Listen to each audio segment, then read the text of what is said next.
अच्छा जी। अब हम देखेंगे कि हमारे पास ये जो है हमने जेनेरिक क्यू बनाई हुई है, हम उसके बारे में थोड़ा सा देख लेते हैं। जेनेरिक क्यू के अंदर हमने क्या किया, यहाँ पे जेनेरिक टाइप मैंने बता दिया। और इसमें क्या हो रहा है कि हर जगह पे जहाँ पे हम टाइप बताते होते थे डाटा की, इंट इंट हमने उसकी जगह पे ये टाइप रखा हुआ। और बाकी सारी चीज़ें बिल्कुल वैसे ही रहेंगी। और फिर जब हमने सिंगली लिंक लिस्ट यूज़ की, सिंगल लिंक क्रिएट की, उसमें भी हमने टाइप दे दिया और नोड का हमने टाइप बता दिया, क्योंकि नोड के अंदर टाइप चाह रहा था। और हर जगह पे मैंने उसकी वो टाइप्स जो हैं वो बता दी। अब ऐड करते वक्त भी हमने टाइप बता दी। ये सारा कुछ बिल्कुल वैसे ही है, बाकी सारे स्टेप्स जस्ट हम जब भी नोड क्रिएट कर रहे थे वहाँ पे हमने टाइप दे दिया। और बाकी सारी की सारी चीज़ें वैसी की वैसी ही हैं, ये जो हमने पहले की हुई हैं। अच्छा जी। और ये आ गया मेरे पास क्यू क्यू में भी हमारे पास टाइप आ गई। हमने यहाँ पे सिंगली लिंक लिस्ट के जो कंपोजिशन है हमने उसको यूज़ किया हुआ है। और हमने इसको कंपोज कर लिया सिंगली लिंक लिस्ट को क्यू के अंदर, और एन क्यू के अंदर फिर हमारे पास टाइप आ गया।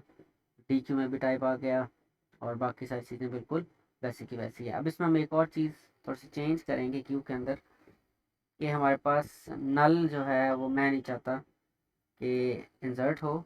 तो मैंने कहा अगर ये नल नहीं है तो गो अहेड को इंसर्ट करते हैं, ऐड ऑन टेल करते हैं क्यू के अंदर। ठीक है।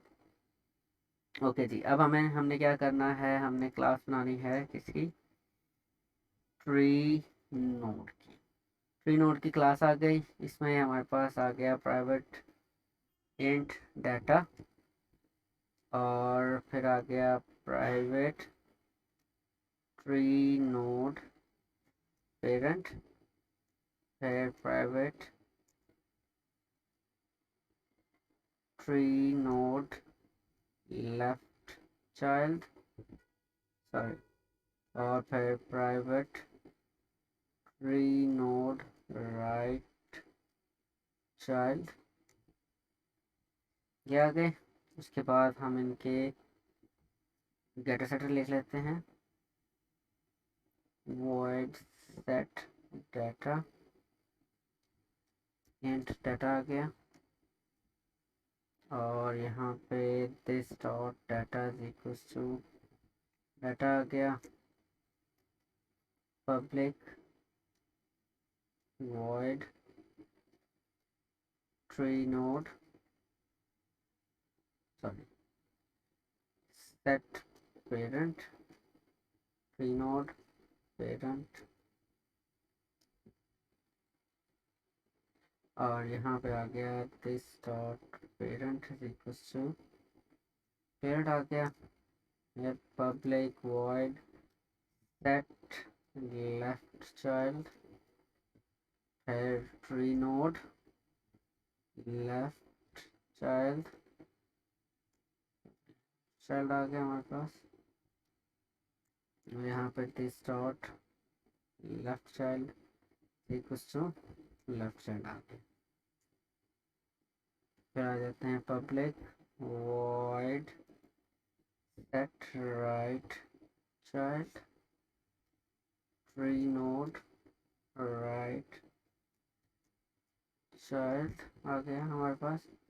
अब हमने कर दिया this dot right child is equals to right child. Getter function पे लिख लेते हैं पब्लिक इंट गेट डाटा, और यहाँ पे हमने क्या कर दिया, सिंपली रिटर्न कर दिया डाटा। और फिर public tree node get parent return, sorry, parent public tree node get left child, और रिटर्न करते हमने लेफ्ट चाइल्ड को। फिर आ गया public tree node get right child, और यहाँ पे आ गया रिटर्न राइट चाइल्ड। और अब हम इसका कंस्ट्रक्टर लिख लेते हैं, पब्लिक और ट्री नोड में इंट डाटा आ गया, और यहाँ पे हमने कर दिया सेट डाटा में डाटा आ गया, फिर सेट पेरेंट नल आ गया, सेट लेफ्ट चाइल्ड नल आ गया, फिर सेट राइट चाइल्ड, उसमें भी हमने नल पास कर दी।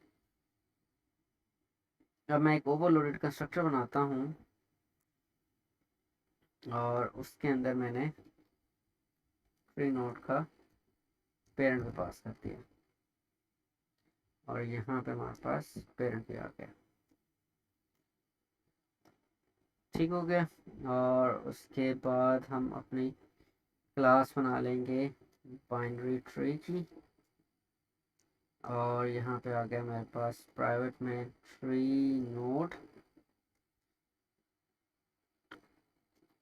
टाइप का रूट आ गया, और पब्लिक में बल्कि इसके सेटर लिख लेते हैं, प्राइवेट वॉइड सेट रूट, और यहाँ पे आ गया ट्री नोड रूट आ गया, और हमने कह दिया this dot root is equal to root आ गया। उसके बाद प्राइवेट टाइप का हमने किया ट्री नोड टाइप का get root,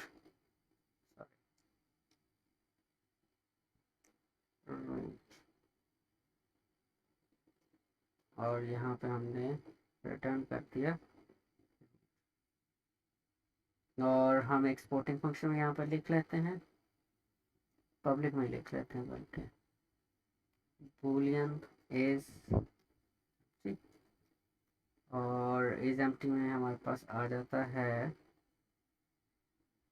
return get root it is equal to null, वो एम्प्टी हो जाएगा। और अब हमारे पास आ गया पब्लिक में इंस्ट्रक्टर बाइनरी ट्री का,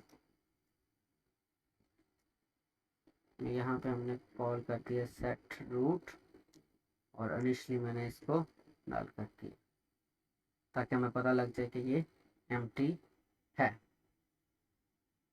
तो एक चीज़ ये है कि यहाँ पे हमने जेनेरिक टाइप क्यों यूज़ की, जेनेरिक टाइप इस वजह से यूज़ की क्योंकि ये सिंपल है, और इसमें हमने एक दफ़ा क्यू को लिख लिया और हम उसमें किसी भी तरह का ऑब्जेक्ट डाल सकते हैं। अगर मैंने स्पेसिफिकली ट्री नोड के हिसाब से बनानी होती तो मुझे हर जगह पर जाके फिर ट्री नोड को चेंज करना पड़ना था, और उसके बाद अगर मुझे किसी और टाइप के लिए फिर से क्यू चाहिए थी तो मुझे एक अलग से क्यू बनानी पड़नी थी, पूरा उसको दोबारा से इम्प्लीमेंट करना पड़ना था। तो उन चीज़ों से बचने के लिए मैंने क्या किया, मैंने सिंपली इसको जेनेरिक टाइप का बना दिया।